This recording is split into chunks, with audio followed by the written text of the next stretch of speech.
Olá, pessoal.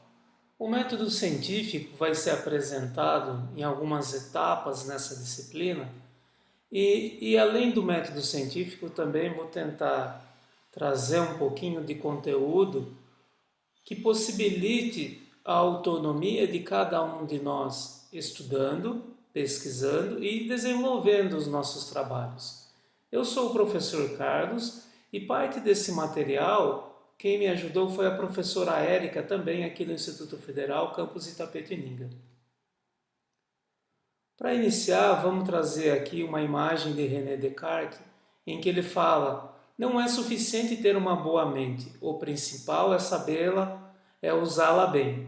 Né? Então, não basta ser super inteligente se a gente não utiliza. Então, a nossa inteligência deve ser colocada em prática, é isso que ele quer dizer aqui. Como tópicos iniciais, vou apresentar a disciplina, planos de aula, critérios de avaliação, como se preparar para a disciplina e primeiros conceitos. Para quem não está cursando esta disciplina em si, recomendo que não precisa assistir os vídeos relacionados ao plano de aula e critérios de avaliação, mas focar aí nos primeiros conceitos, que vão ser bastante interessantes. Uma outra imagem de alguém bem mais recente, que é o Steve Jobs, né? Falecido recentemente, ele falava o seguinte: todo profissional foi um amador, todo expert foi um iniciante, valorize os pequenos começos. O que ele quer dizer aqui é que cada etapa que a gente avança no conhecimento, na experiência, é importante e deve ser sempre bastante valorizado, para que a gente pense que a próxima etapa é um desafio a mais a ser ultrapassado. Então, os objetivos dessa disciplina é apresentar caminhos e métodos científicos e tecnológicos para documentar, desenvolver e avaliar projetos seguindo as normas e boas práticas recomendadas nas áreas. Auxiliar também na reflexão e na elaboração de monografias e trabalhos de conclusão de curso, que sejam necessários para cada um de nós. Como justificativa, o método, que é a sequência bem elaborada, bem executada de uma determinada atividade, deve ser primorosamente seguido. Ou seja, o que significa? Significa que o método ele deve ser planejado, o método que vai ser utilizado, a execução da tarefa deve ser bem planejado, para que cada etapa siga critérios de execução, critérios de avaliação, critérios de completude, para que se possa seguir para as demais etapas. Assim, seguindo o rigor de normas vigentes, sendo compreensíveis e o mais importante, reproduzível. Significa que outras pessoas, seguindo os mesmos passos, os mesmos critérios, conseguirão desenvolver os trabalhos deles também. Com isso, parte-se da justificativa de que essas aulas vão ser importantes ou contribuir, né, na elaboração da escrita de trabalhos acadêmicos, como, por exemplo, os TCC. Vamos pegar um exemplo de algo bastante complexo, escrito e falado aí por Rui Barbosa, né? Não interpelo pelos bicos de bípedes, palmípedes, nem pelo valor intrínseco dos retrocitados galináceos, mas por ousares transpor os umbrais de minha residência. Se for por mera ignorância, perdoo-te, mas se foi para abusar da minha prosopopeia, juro pelos tacões metabólicos dos meus calçados que dar-te-ei tamanha bordoada no alto da tua sinagoga, que transformarei sua massa encefálica em cinzas catavéricas. O que significam todas essas palavras complexas no nosso linguajar usual, difíceis de serem compreendidos? Basicamente, era um ladrão que invadiu a propriedade do Rui Barbosa e que ele perguntou. O Rui Barbosa queria saber se o que estava acontecendo. Aí o ladrão, né, simplesmente pergunta para ele, mas como é, seu Rui, posso levar ou não o frango? Né? Então, o uso da linguagem, a construção das ideias, elas devem ser primadas para cada etapa também do conhecimento que nós vamos utilizar. Nos trabalhos iniciais os primeiros trabalhos que vamos escrever, vamos conseguir chegar numa linguagem como a de Rui Barbosa? Provavelmente não, né? Talvez não temos aí uma base literária de formação como ele tinha. E talvez ao longo da vida não cheguemos a escrever algo como ele colocou aqui, né? Nessa frase extraída aqui do conjunto, com o exemplo do juridiquês, né? Mas o interessante é que construamos um vocabulário técnico suficiente e adequado para descrever as ideias que vamos apresentar aos nossos leitores. Então, tudo isso é importante, né? Mas não necessariamente com tanto requinte como ele coloca aqui. Aqui tem um plano de aula, eu vou pular aqui nessa etapa, critério de avaliação da disciplina, e aí eu vou explicar, mas por que tudo isso? Por que eu estou falando de todos esses intelectuais, o Steve Jobs também um intelectual, mas também um empresário de sucesso? Por que tudo isso? Bom, vivemos em um conceito chamado numericamente aí de 4.0. Temos aí educação, indústria, agricultura, tudo 4.0, né, que o pessoal tem mencionado. O que significa isso? Significa que a tecnologia da informação ela está bastante atrelada ao cotidiano. Vários recursos que monitoram essas áreas possibilitam criar novas metodologias e novas práticas de desenvolvimento, tanto para agilizar o processo de fabricação de alguma coisa, quanto para atender demandas diferentes, né? E quando a gente fala de indústria, agricultura nesse segmento, a gente está basicamente falando de sensores, né? O que são esses sensores? São essas unidades ou esses equipamentos que medem linha de produção, que medem a precisão do solo, como que está a agricultura e nos trazem informação. Na educação, esse 4.0 vem basicamente trazer, né, dentre todos os outros conceitos, de uma maneira bem simplista aqui, um conceito, dentro desse 4.0, um conceito chamado metodologia ativa, onde o aluno passa a ser o agente ativo da ação e o professor ele é apenas o intermediário, né? O apenas intermediário não quer dizer que diminui a importância do professor, mas ele passa a ser o orientador das ações dos alunos e não o contrário, né? Onde ele era o agente mais ativo, ele estava à frente, era ele que explicava tudo, era ele que passava o material. Não, nessa metodologia ativa é responsabilidade dos alunos buscarem pelo seu conhecimento, ir pesquisarem, desenvolverem projetos, discutirem o assunto de maneira crítica, tudo isso construído com o auxílio dos professores. Okay? Então, o que a gente percebe nesse cenário 4.0 é que a educação ela se transforma e as tecnologias também se transformam ao longo dos tempos, né? Basicamente, tem uma preocupação social em que se muito discute, mas não é o foco dessa disciplina, que é a possibilidade das tecnologias substituírem os humanos nas linhas de trabalho. Okay? Então, todos esses conceitos convergem ali para essa pergunta central. Em uma época como a gente está vivendo agora, que hoje eu gravo no dia 2 de junho de 2020 essa aula, vivendo o isolamento da pandemia do Covid-19, fala-se que a consequência desse isolamento é o aumento do desemprego, mas vinculado a isso tem todos os outros fatores que não só o isolamento em si, né? Que também são discutidos na sociedade, que é também essa questão da máquina substituindo o trabalho humano e assim por diante, né? Então, veja, não vamos entrar em questões filosóficas ou sociológicas nessa disciplina de metodologia científica, mas é mais um item para a gente pensar o que é e talvez por quê e como é que essa substituição do emprego pode acontecer e o que essa situação atual vem contribuindo para tudo isso, né? Então, são fatores interessantes a serem discutidos.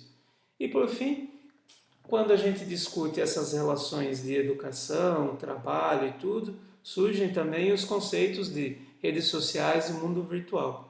A virtualização, quando a gente traz aí redes sociais nas diferentes formas, elas síncronas, assíncronas, onde o usuário está online com os outros, ou ele envia mensagens, os outros vão lendo à medida do tempo e respondendo, tudo isso vai trazer um impacto social que vai influenciar nesses outros setores, como a gente falou nos setores 4.0, a educação, indústria, agricultura, e assim por diante, que por consequência vão trazer impactos ambientais, sejam eles positivos ou negativos, e aí vão para as diferentes discussões.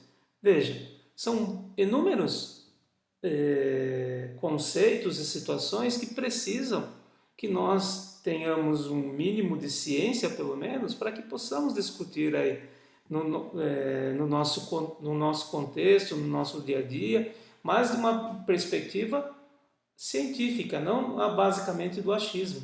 Okay?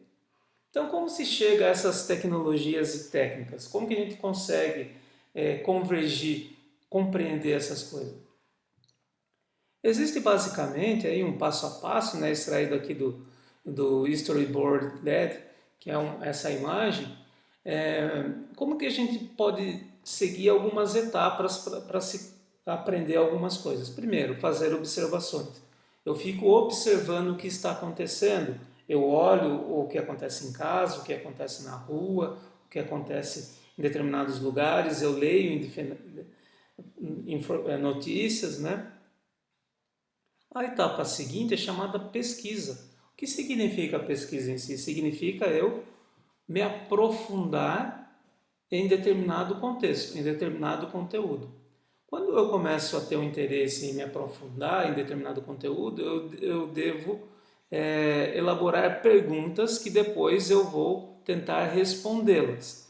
Essas perguntas no meio acadêmico são chamadas de hipóteses, ou seja, eu vou testar, ver se algo é viável ou não. Se não for viável dentro das minhas condições, existem outras possibilidades de eu executar, como trabalhos futuros, e aí deixa em aberto também isso daí, ok?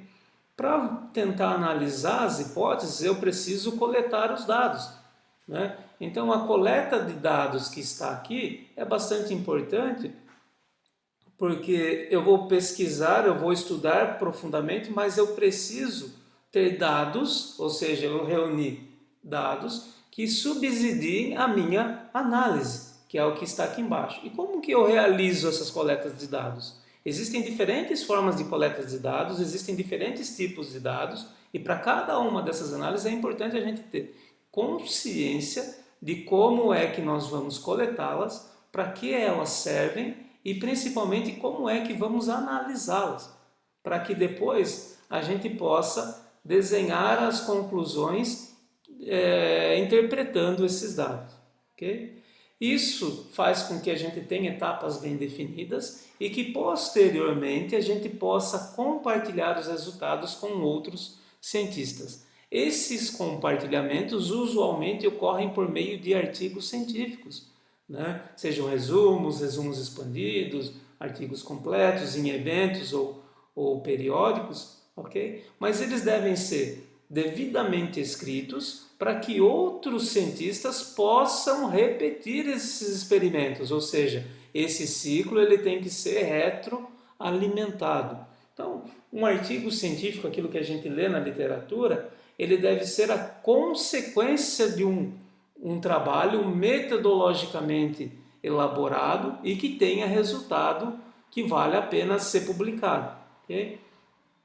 Existem trabalhos que não vale a pena ser publicados? Existem variedades e a gente vai ver alguns deles ao longo dessa disciplina. Um ponto bastante então importante, depois que a gente já viu tudo isso, é que argumentar sim, na ciência o argumento vale. O argumento significa que eu tenho base para discutir algo. A opinião porque eu acho alguma coisa, não, isso não vale.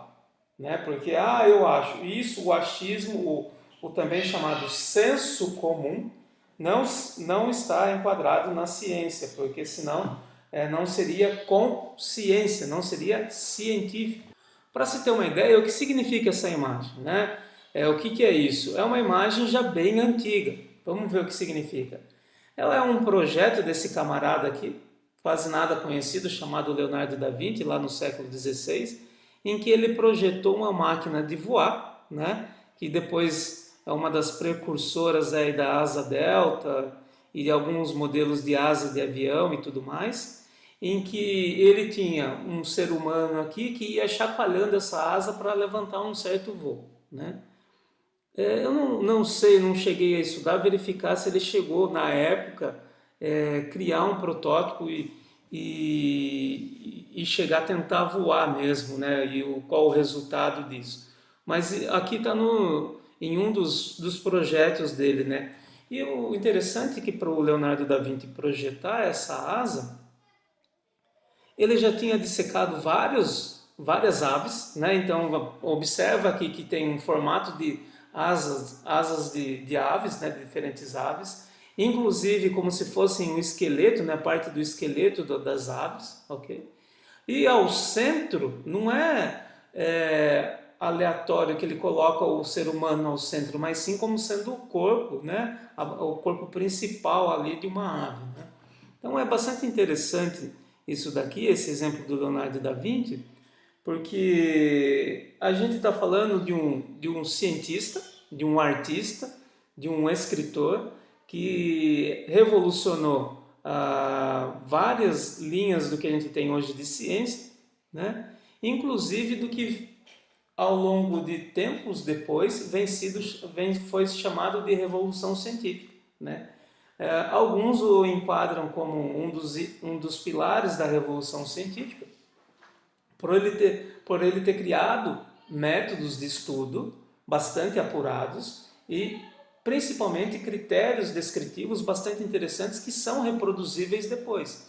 Para você ter uma ideia, esse desenho aqui em cima é uma reprodução gráfica 3D desses desenhos dele, né? E alguns dos desenhos deles o pessoal hoje em dia faz os protótipos para testar se são viáveis ou não.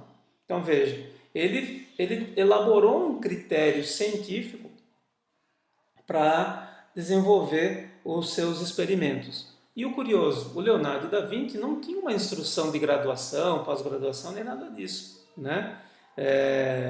E tem uma história bastante interessante e deixo a curiosidade para quem quiser estudar aí esse gênio aí da nossa humanidade do século XV e XVI. Outro gênio mais recente, também conhecido aí na computação, e que inclusive tem um nome atribuído ao que a gente chama de Prêmio Nobel da Computação, que é o Alan Turing. Então anualmente tem o Alan Turing Award, né, aos destaques na computação, que ele é tido como um revolucionário no início do século XX, durante principalmente a Segunda Guerra Mundial, em recursos de computação. Tem a máquina de computar dele Enigma para decifrar a criptografia alemã, da comunicação alemã, inclusive fontes que talvez ele tenha sido um dos principais contribuintes, se não o principal contribuinte para o que a gente chama de arquitetura de von Neumann, né, que é a base dos computadores que temos hoje. Enfim, outro gênio da nossa época. E também tem uns rigores científicos a serem comentados e bastante interessante de serem lidos em biografia e tudo mais. Aqui tem uma máquina de Turing, né, que está lá no museu na Inglaterra, né, bastante interessante. Então veja, isso daqui 1940 por ali, olha a complexidade do emaranhado de fios e válvulas e tudo mais que tinha numa máquina dessa. E ele projetando, né, junto lá com a sua equipe acadêmica, para chegar nessa máquina aí de decifrar. Então, é uma genialidade, mas além da genialidade, é colocado em prática. Então, vamos lá. No Leonardo da Vinci, colocou em prática em obras de arte que são famosas, também em inventos científicos e militares. O Alan Turing, aqui em uma máquina eletrônica para decifrar também código alemão, bastante interessante. Outros gênios aqui bem contemporâneos nossos são Yoshua Bengio, Geoffrey Hinton e Ian LeCun. Eles são aí tidos como os pais do aprendizado de máquina profundo, né? Que é o que a gente chama aí, que é o que hoje é utilizado em vários negócios de ponta, como por exemplo nas ferramentas de streaming de vídeo, de música, que nos faz recomendações do que ouvir, do que assistir, sites de busca e tudo mais, né? Então, são gênios que colocaram em prática os seus métodos científicos e chegaram a soluções algorítmicas que contribuem com o nosso dia a dia. Então, de tudo isso que a gente viu, para finalizar, outra mensagem do René Descartes é: não existe métodos fáceis para resolver problemas difíceis. E são para esses problemas que a gente considera hoje mais difíceis é que a gente vai começar a visualizar alguns métodos para que a gente consiga tanto desenvolver quanto descrever esses recursos de uma maneira consciente, de uma maneira científica, metodológica e principalmente seguindo boas práticas recomendadas aí no meio. Ok? Vamos lá para as próximas aulas. Valeu!